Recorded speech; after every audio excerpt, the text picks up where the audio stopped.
కార్తీక పురాణము 1వ అధ్యాయము.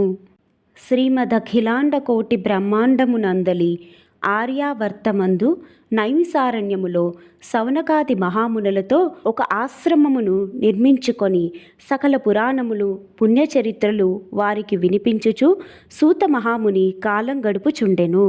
ఒకనాడు సౌనకాది మునులు గురుతుల్యుడగు సూతుని గాంచి, ఆర్య, తమ వలన అనేక పురాణేతిహాసములను వేదాంగ రహస్యములను సంగ్రహముగా గ్రహించినారము.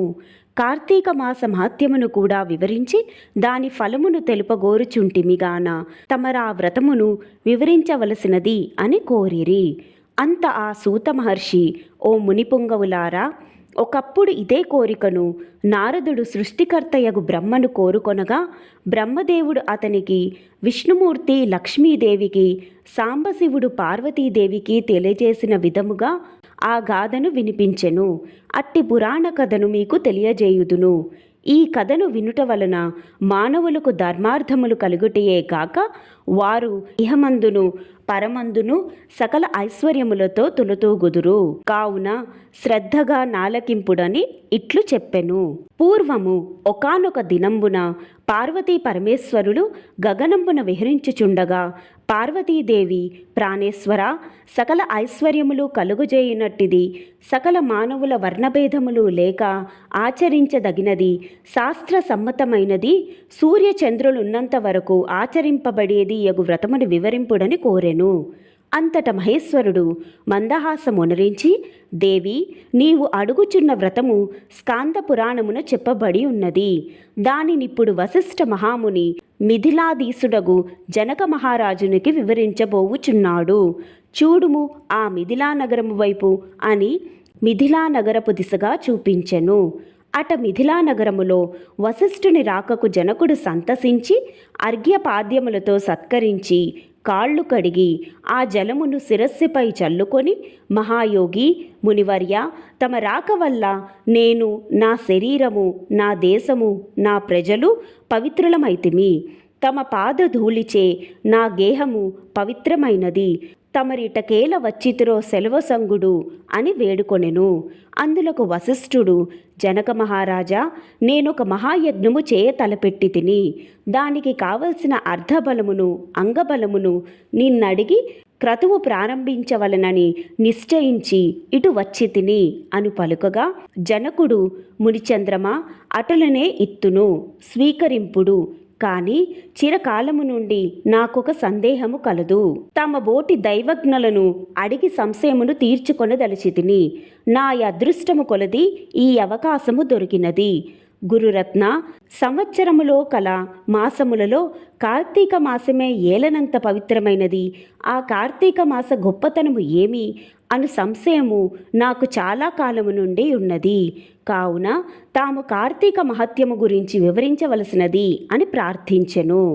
వశిష్ఠ మహాముని చిరునవ్వు నవ్వి, రాజా, తప్పక నీ సంశయమును తీర్చగలను. నే చెప్పబోయే వ్రతకథ సకల మానవులు ఆచరించదగినది, సకల పాపహరమైనది అయి ఉన్నది. ఈ కార్తీక మాసము హరిహర స్వరూపము. ఈ మాసమునందు ఆచరించు వ్రతము యొక్క ఫలితం ఇంత అని చెప్పనలవి కాదు, వినుటకు కూడా ఆనందదాయకమైనది. అంతియేగాక విన్నంత మాత్రమునే ఎట్టి నరకబాధలు లేక ఇహమందును పరమందును సౌఖ్యమును పొందగలరు. నీ బోటి సజ్జనులు ఈ కథను అడిగి తెలుసుకొనుట ఉత్తమమైనది. శ్రద్ధగా ఆలకింపుము అని ఇట్లు చెప్పసాగెను. వశిష్ఠుడు కార్తీక వ్రత విధానమును తెలుపుట. ఓ మిథిలీశ్వర, జనక మహారాజా, ఏ మానవుడైనను ఏ వయస్సువాడైనను ఉచ్చ నీచ అనే భేదము లేక కార్తీక మాసములో సూర్య భగవానుడు తులారాశియందుండగా వేకువ జామున లేచి కాలకృత్యములను తీర్చుకొని స్నానమాచరించి దాన ధర్మములను దేవతా పూజలను చేసినచో దాని వలన అగణిత పుణ్యఫలము లభించును. కార్తీక మాస ప్రారంభము నుండి ఇట్లు చేయుచు విష్ణు సహస్రనామార్చన, శివలింగార్చన ఆచరించుచుండవలెను. ముందుగా కార్తీక మాసమునకు అధిదేవతయగు దామోదరునికి నమస్కరించి, ఓ దామోదర, నేను చేయు కార్తీక వ్రతమునకు ఎట్టి ఆట ఆటంకములు రానియక నన్ను కాపాడుము అని ధ్యానించి వ్రతమును ప్రారంభించవలెను. కార్తీక స్నాన విధానము. ఓ రాజా, ఈ వ్రతమాచరించు దినములలో సూర్యోదయమునకు పూర్వమే లేచి కాలకృత్యములు తీర్చుకొని నదికి పోయి స్నానం ఆచరించి గంగకు, శ్రీమన్నారాయణునికి, పరమేశ్వరునికి, భైరవునికి నమస్కరించి సంకల్పము చెప్పుకొని మరలా నీట మునిగి సూర్య భగవానునికి అర్ఘ్య ప్రదానము సంగి పితృదేవతలకు క్రమ ప్రకారముగా తర్పణములు ఒనర్చి గట్టుపై 3 దోసిళ్ల నీళ్లు పోయవలెను. ఈ కార్తీక మాసములో పుణ్యనదులైన గంగా, గోదావరి, కృష్ణ, కావేరి, తుంగభద్ర, యమున మున్నగు నదులలో ఏ ఒక్క నదిలోనైనను స్నానమాచరించిన ఎడల గొప్ప ఫలము కలుగును.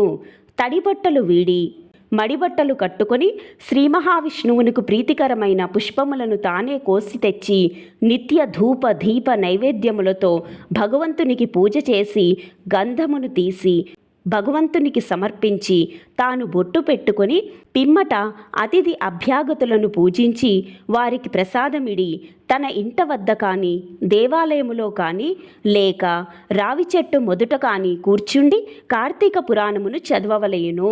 ఆ సాయంకాలము సంధ్యావందనమును ఆచరించి శివాలయమందు గాని విష్ణాలయమందు గాని లేక తులసికోట వద్ద గాని దీపారాధన చేసి శక్తిని బట్టి నైవేద్యమును తయారు చేయించి స్వామికి సమర్పించి అందరికీ పంచిపెట్టి తరువాత తాను భుజింపవలెను.